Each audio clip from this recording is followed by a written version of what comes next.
Welcome to the Millennial Rant, a podcast about whatever's bothering me today. With topics ranging from politics to pop culture, there's a rant to cover everyone. For more Millennial Rant content, you can join me on the web at millennialrant.com.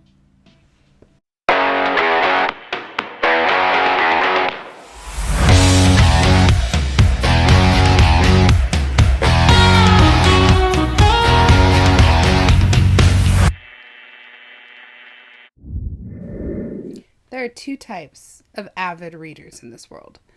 The type that reads purely for the enjoyment of it, and the type that reads purely to rub in the faces of those who enjoy it that they're not enjoying the right kind of books.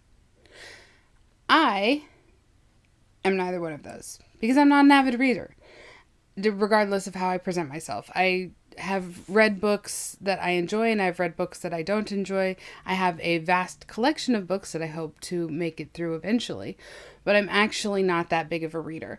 And maybe that's because I'm basing my reading experience on my brother Jordan and my dad, who I swear never don't have a book in their hands, or in my dad's case, on his phone, he listens to audiobooks like nonstop. And it doesn't matter what kind of book it is, whether they like the book or not. If they start it, they finish it. I'm not that person. I cannot finish a book unless I enjoy it, or unless I absolutely have to because it's for school. And to be perfectly frank, I have an English degree for my undergrad, and I read maybe 5% of the books that I was required to read. SparkNotes is a fantastic tool. I don't advise that. If I could go back, I think I'd do them in audiobook format, but I can't, so I didn't. And I am not sorry. But not an avid reader. If I start a book, I don't finish it unless I enjoyed it. And you have the first maybe 3-4 chapters to really hook me. Otherwise, I'll put it down, and I'm so busy, I just won't pick it back up. And that's a shame, because there are a lot of books that I've picked up and I started to enjoy, and it just didn't catch me all the way. And I was like, oh, I'll finish it later. And I put it down, and 10 years later, it's still on my shelf. Eldest comes to mind. And it didn't grab me the way Aragon did. I finished Aragon in a day. I mean, less than a day, because I got it halfway through the day, but I finished Aragon very, very quickly. And so I thought I would also breeze through Eldest. And I got to the part where he was leaving the mountain, and I was just uninterested. I didn't really care where it was going or about the characters or anything. So I put it down, and I was like, I'll finish it later. Never did. It's been almost 20 years. So I can't force myself to finish books that I don't enjoy. And so when I talk to people who are readers, I can usually tell right away whether they are a enjoyment reader or a pretentious reader. Because I'll say, oh, yeah, especially at a bookstore, you're picking up books, and they're like, oh, yeah, what's your favorite classic book? And I'm like, depends, I guess, on what you define as a classic. I mean, I really like The Chronicles of Narnia and The Lord of the Rings and Emma. Most people's favorite Jane Austen book is Pride and Prejudice. Mine is Emma.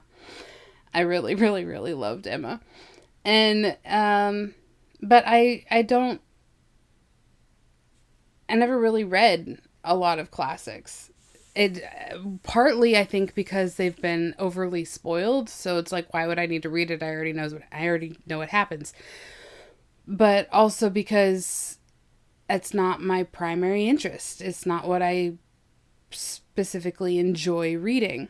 And that's not to say that people who read classics are all pretentious readers. There are some people who were introduced to classics young, and so that became their primary, interest in reading, and it helped feed, I guess you could say, their current interests, wherever those may lie in whatever genre. But when people say, what's your favorite, and I'll say, oh, I don't know, Emma, or The Scarlet Letter, which I also really did enjoy once I sat down and actually read it. They'll say, oh, mine's Wuthering Heights. And I'm like, oh, there are two people, okay, like outside of the two we've already talked about, there are two kinds of people who say that their favorite book is Wuthering Heights. Those that are like genuinely entrenched in classic literature and just enjoy like picking it apart and all of the nuances and things of classic literature, and those who want you to think that they're the first kind. And it's like, oh no. So that's a red flag. And then when you start to actually get into a literary conversation with them, and they're like, oh, well, this book and that book, and I've been reading Shakespeare since I was 2 years old, and good for you. Good for you. I absolutely love that you've been reading that much and that you have like a genuine love and taste for the deep classics. But those same people are the ones who look at books like Harry Potter or The Hunger Games or pick one. Anything that, has been crazy popular in the last 25 years, and they go, oh, well, those are fun too. And you're just like, and there's this idea going around of at least they're reading, right? And yes, no. There are some things that at least they're reading, right? But there are other things that you should genuinely be careful of what your kids are reading. If, at the very least, have a talk with them about certain things first. For example, in a lot of YA fiction now, there are pretty heavy depictions of sexual relations, especially with minors. And that is something to be very leery of. But that's not what this video is about. This video is about people who look down on other people for their taste in literature. I would never look down on anybody for their taste in the classics. I would also never look down on anybody for their taste in the popular. It may not necessarily run along my tastes. I never got into the whole Twilight craze. It didn't do anything for me. But there were a lot of people who were genuinely enthralled and touched and moved and, whatever, etc., by the Twilight books. It spoke to them in a way that was resonating and deep. And Twilight fans have gotten a lot of flack for enjoying something that was designed to be enjoyable. It wasn't designed to be high literature. It was designed to be fun. And so we've gotten to a place as a culture where if you read for fun, these books that are put out for fun, then you are made fun of. And so they stop reading, because the only other option is to become a avid scholar of literature and delve deep into the classics. And again, that's great if that's what you want. But most people in our society are no longer at that level of literacy. And they're not at that point where they can genuinely enjoy that kind of writing, those kinds of books. And it's not because they're stupid. It's not because they don't have the capacity. It just, by and large, our culture is designed to entertain. Things are quick and, relatively easy to swallow, from movies to television to music to literature. Our literature has been, fluffed a lot. And that isn't to say that people shouldn't branch out, that they shouldn't delve more deeply into more literary works. But at the same time, who am I to criticize someone who wants to pick up fluff and read it? Cotton candy has its place too. There's nothing wrong with that.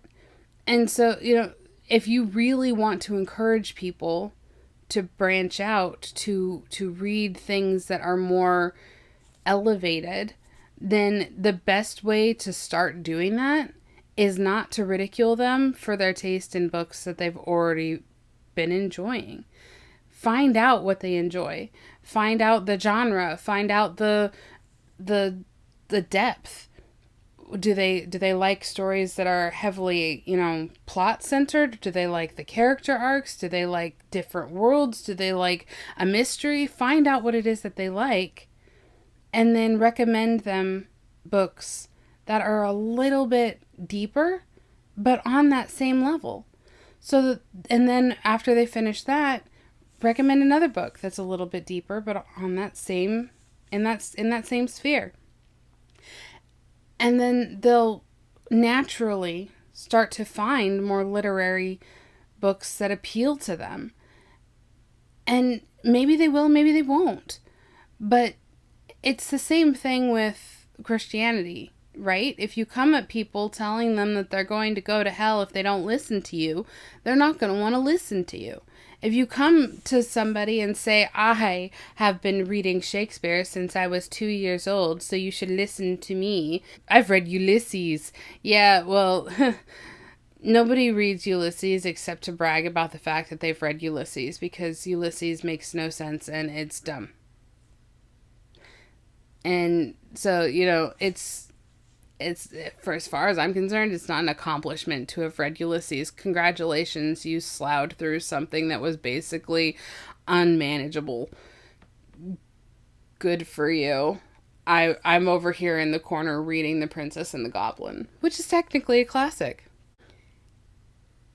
The biggest thing for me is that if you enjoy what you're reading, then enjoy it.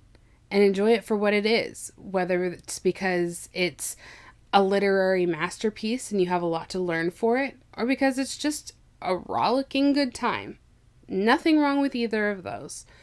So as from one non-avid reader to other non-avid readers and potentially avid readers as well, just have fun with it. I have a friend who is a voracious reader, and she largely reads just clean romance, and they're not super sophisticated. As an author, I can pretty much predict exactly how the book is going to go as she's telling me about it, but she loves them and she's invested in them, and it's something that she very much genuinely enjoys. And I'm not going to tell her, oh, well, if you really wanted to have a sophisticated book palette, you should branch out and read another romance like Jane Austen, which I'm pretty sure she's read all of Jane Austen's books like 1,000 times. But you get what I'm saying. It's not on me to tell her that she should read better, because who's to say that she's reading badly? She enjoys it. It engages her mind and stimulates her imagination. And if it's all just pure cotton candy fluff, who cares? Because at least she's reading.